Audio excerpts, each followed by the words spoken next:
हमारे देश के लिए मानसून एक जादुई घटना है।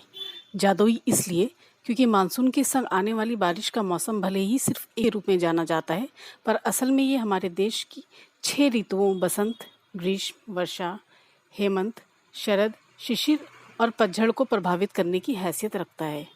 वैसे तो वसंत को ऋतुराज कहा जाता है, लेकिन असलियत में मानसून यानी वर्षा इस ऋतु चक्र की धूरी है। गर्मी से त्रस्त धरती को जब मानसून के दौरान बारिश की रिमझिम फुहारों का वरदान मिलता है, तो प्रकृति जैसे नए श्रृंगार कर लेती है। बारिश कम या ज़्यादा हो तो सर्दी का असर कम या ज़्यादा हो जाता है। गर्मी की चाल भी उसी के समान आगे पीछे हो जाती है। इसलिए ऋतुएं की देश की खेती, कारोबार और कई बार तो सरकार का भविष्य भी मानसून की कृपा पर टिका होता है। मानसून के दौरान बारिश अच्छी होने पर पैदावार अच्छी होती है, तो फल, सब्जियों, दाल, अनाजों की कीमतें स्थिर रहती है, वरना तो महंगाई अपने चरम पर पहुंच जाती है। मानसून की बारिश खेती के लिए वरदान साबित होती है। बीते दिनों उत्तर प्रदेश के कई हिस्सों में अच्छी बारिश देखने को मिली, जिसने किसानों के चेहरे पर खुशियां ला दी। किसान खरीफ की अच्छी पैदावार को लेकर काफ़ी पुरउम्मीद हैं। हालांकि मानसून की बारिश के कारण सब्जियों की फसलों को भारी नुकसान होता है, लेकिन किसान इस बात के लिए आश्वस्त हैं कि मानसून की ये अच्छी बारिश उनकी धान की खेती को में हरियाली और तेज ला देगी। कृषि वैज्ञानिकों का मानना है कि मानसून की बारिश जहां एक तरफ किसानों को धान की अच्छी खेती देती है, वहीं पर मानसून की बारिश की वजह से लौकी और नेनुआ जैसी फसलों को भारी नुकसान होता है। दरअसल मानसून की बारिश से इन फसलों के खेतों में पानी लग जाते हैं, जो उन्हें सख्त नुकसान पहुंचाते हैं। इस साल की अच्छी बारिश धान की फसलों के लिए अमृत साबित हो रही है। वहीं अरहर, मक्का, ज्वार, उड़द व मूंग के लिए नुकसानदायक साबित हो सकती है। कृषि वैज्ञानिकों का मानना है कि इसी तरह की अगर बारिश अच्छी रही तो धान की फसल का उत्पादन पिछले साल की तुलना में 25% अधिक होगा।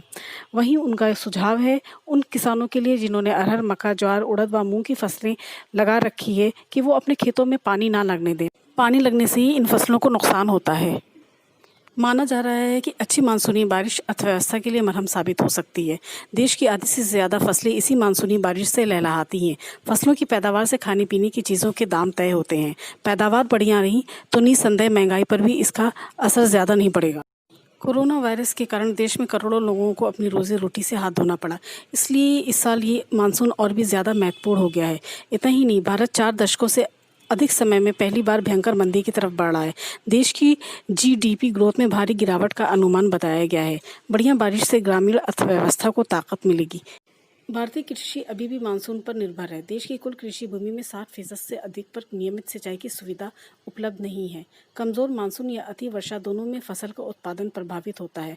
मानसून अच्छा न होने की वजह से साल 2014-15 और 2015-16 में फसलों का उत्पादन प्रभावित हुआ था। लेकिन इस साल अच्छे मानसून से उम्मीद की जा सकती है कि हमारे किसानों के साथ आम भारतीयों को भी राहत मिलेगी। मानसून और खेती पर आधारित हमारा ये वीडियो आपको यकीनन पसंद आया होगा।